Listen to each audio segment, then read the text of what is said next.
अस्सलाम वालेकुम जी। तो कैसे हैं आप सब लोग। प्यारे दोस्तों, अल्लाह तबारक ताला कुरान मजीद में इरशाद फरमाता है, ऐ ईमान वालों, इस्लाम में पूरे पूरे उतर जाओ, दाखिल हो जाओ और शैतान के रास्ते पर ना चलो, बेशक वो तुम्हारा खुला दुश्मन है। प्यारे दोस्तों, जब अल्लाह ताला ने इस पूरे असरार कायनात को तख्लीक फरमाया और अल्लाह तबारक ताला ने इंसानों को पैदा करने से पहले कौन कौन सी मखलूकात को पैदा किया, इस जमीन पर इंसानों से पहले कौन कौन सी मखलूकात रहा करती थी और इंसानों के असली दुश्मन शैतान को कैसे पैदा किया, इस बदबख्त के वालिदैन कौन थे और इस जमीन पर सबसे पहले शैतानों और फरिश्तों के दरमियान जंग किस वजह से हुई और शैतान अज़ाज़ील से इब्लीस कैसे बना। प्यारे दोस्तों, इन तमाम तर सवालात के जवाब कुरान और हदीस की रोशनी में आज की इस वीडियो में हम आपको बताएंगे और साथ ही साथ शैतानों की खौफनाक तारीख के बारे में भी आपको बताएंगे। लिहाजा आपसे रिक्वेस्ट है, वीडियो को पूरा जरूर देखिएगा। प्यारे दोस्तों, हजरत आदम अलैहिस्सलाम की पैदाइश से पहले अल्लाह ताला ने सिर्फ दो मखलूकात को पैदा किया, एक नारी और दूसरी नूरी।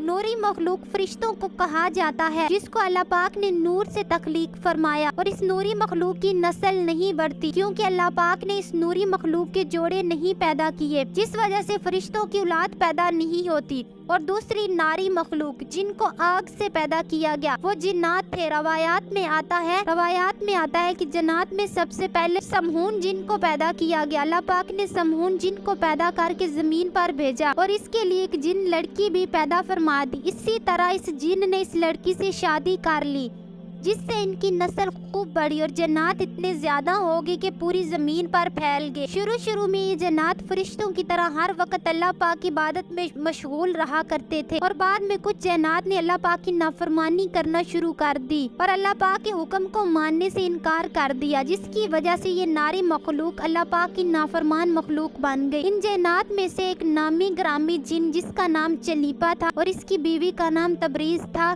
ये दोनों बहुत ही कदावर और बहादुर थे। कहा जाता है कि चलीपा जिन की शक्ल सूरत बबर शेर की तरह थी और तबरीज औरत की शक्ल भेड़िए से मिलती जुलती थी। चलीपा जिनात का सरदार था, इसके नाम से बड़े बड़े जिन डर और खौफ खाते थे। चनाचा चलीपा और तबरीज औरत के मिलाप से एक बच्चा पैदा हुआ, जिसका नाम इन्होंने अज़ाज़ील रखा। इन जन्नात में से पैदा होने वाला बच्चा अपने वालिदैन की तरह बहादुर था। रवायात में आता है कि हजरत आदम अलैहिस्सलाम की पैदाइश से 50 साल पहले, इससे भी ज्यादा अरसे जमीन पर जिन्नों का राज था। इस जमीन पर हर तरफ जन्नात ही जन्नात थे। ये जन्नात बहुत ही ज्यादा शातिर थे और जमीन पर फितना फसाद फैलाते थे।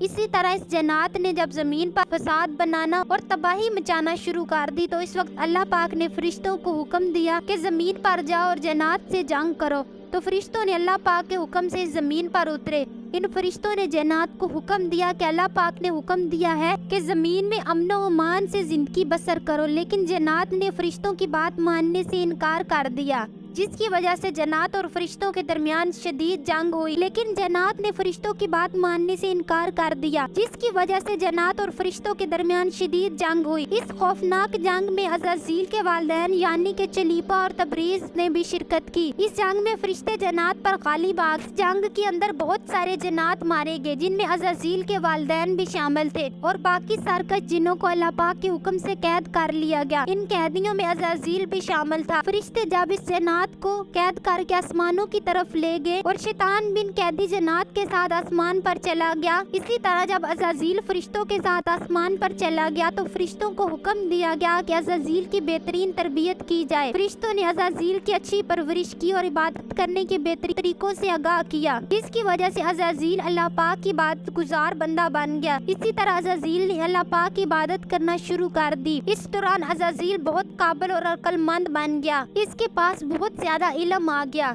इस वक्त अल्लाह पाक ने अज़ाज़ील को फरिश्तों पर उस्ताद मुकर्रर कर दिया। अज़ाज़ील फरिश्तों को तालीम और तरबियत देने लगा और फरिश्ते अज़ाज़ील के पास आते और इल्म हासिल करते। फरिश्ते अज़ाज़ील को नेक और परहेज़गार कहा करते थे। अज़ाज़ील का मुकाम अल्लाह पाक की बारगाह में इतना ज्यादा हो गया कि अल्लाह पाक के सबसे ज्यादा मुकर्रर फरिश्ते हजरत जिब्राईल अलैहिस्सलाम, हजरत इसराफील अलैहिस्सलाम, हजरत मिकाईल अलैहिस्सलाम, हजरत इज़राफील अलैहिस्सलाम भी अज़ाज़ील से तालीम और तरबियत हासिल किया करते थे।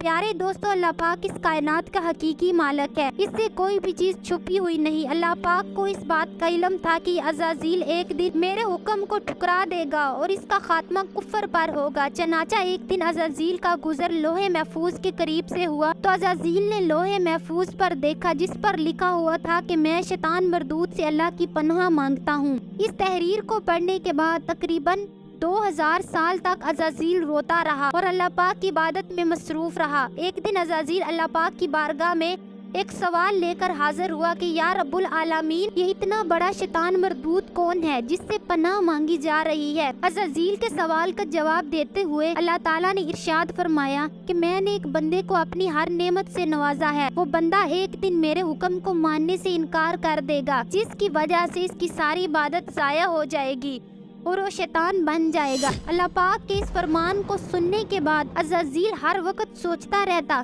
کہ شیطان مردود آخر کون ہوگا۔ پھر جب اللہ پاک نے فرشتوں کو اعلان کیا کہ زمین پر میں اپنا ایک خلیفہ مقرر کرنے والا ہوں، عزازیل کو جب اس بات کا پتہ چلا اللہ پاک ایک ایسے انسان کو پیدا کرنے جا رہا ہے جس کے پتلے کو بنانے کے لیے آسمانوں اور زمین سے مٹی کو اکٹھا کیا جا رہا ہے۔ چنانچہ جب اللہ پاک نے حضرت آدم علیہ السلام کے پتلے کو پیدا فرمایا تو اس پتلے کو 4000 سال تک اسی طرح رہنے دیا، اس میں جان نہ ڈالی۔ چنانچہ جب فرشتے حضرت آدم کے السلام کے پتلے کے پاس سے گزرتے تو بہت حیرت زدہ ہو کر اس کو دیکھتے، اور جب عزازیل کا گزر حضرت آدم علیہ السلام کے پتلے کے پاس سے ہوتا تو یہ نفرت کی وجہ سے حضرت آدم کے پتلے کو اذیت دیتا، کیونکہ عزازیل یہ سمجھتا تھا کہ اللہ پاک کا خلیفہ بننے کے لائق صرف میں ہی ہوں، اسی وجہ سے حضرت آدم علیہ السلام کے پتلے کو وہ اذیت دیتا۔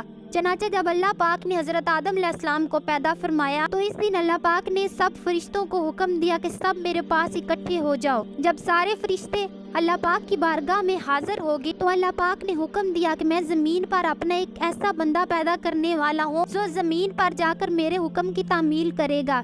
اس وقت جب فرشتوں کو حکم دیا کہ حضرت آدم علیہ السلام کو سجدہ کرو تو تمام فرشتے اللہ پاک کے حکم سے حضرت آدم کو سجدہ کرنے کے لیے جھک گئے، لیکن عزازیل نے حضرت آدم کو سجدہ کرنے سے انکار کر دیا۔ تو اس وقت اللہ پاک نے عزازیل سے پوچھا کہ تم نے سجدہ کیوں نہیں کیا؟ اس وقت عزازیل نے غرور اور تکبر میں آ کر بولنے لگا کہ ہے رب العالمین، تم نے مجھے آگ سے پیدا کیا اور اس پتلے کو مٹی سے پیدا کیا، میں اس مٹی کے پتلے سے کئی درجے بہتر ہوں۔ عزازیل کی یہ بات سن کر اللہ پاک نے عزازیل کو وہاں سے نکل جانے کا حکم دیا۔ اللہ پاک نے عزازیل سے فرمایا تو یہاں سے چلا جا، تو شیطان مردود ہو چکا ہے۔ اس وقت عزازیل کو اس بات کا علم ہوا کہ لوح محفوظ پر جس شیطان کا ذکر تھا وہ در حقیقت میں ہی ہوں۔ اسی طرح جب عزازیل اللہ پاک کی نافرمانی کی وجہ سے شیطان مردود بن گیا تو شیطان مردود اللہ پاک سے کہنے لگا، ہے رب العالمین، میں چاہتا ہوں کہ مجھے قیامت تک زندہ رہنے کی مہلت دی جائے۔ تو اللہ پاک نے شیطان مردود کی بات مان لی اور اس کو قیامت تک مہلت دے دی۔ اس وقت شیطان مردود اللہ پاک سے کہنے لگا کہ میں تیرے بندوں کو تیری راہ سے بھٹکاؤں گا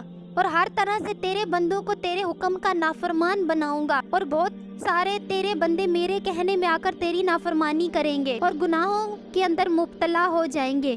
اس وقت شیطان مردود کو اللہ پاک نے ارشاد فرمایا کہ تو میرے بندوں کو میری راہ سے بھٹکائے گا اور میری نافرمانی کرنے پر اکسائے گا، میری رحمت بہت بڑی ہے، میں اپنے کرم و فضل سے اپنے بندوں کو معاف کروں گا۔ اسی طرح عزازیل غرور و تکبر کی وجہ سے شیطان بن گیا اور اللہ پاک نے لعنت کا توق اس کے گلے میں ڈال کر آسمان سے نیچے پھینک دیا۔ پیارے دوستو، روایات میں آتا ہے کہ قرب قیامت دوسرا سور پھونکا جائے گا۔ اس وقت اللہ پاک شیطان کو دردناک موت عطا فرمائے گا اور اس کو ہمیشہ ہمیشہ کے لیے دوزخ میں ڈال دے گا۔ آپ کو اگر ہماری ویڈیو اچھی لگی ہو تو چینل کو ضرور سبسکرائب کریں، اپنا ڈھیر سارا خیال رکھیں۔ اللہ حافظ۔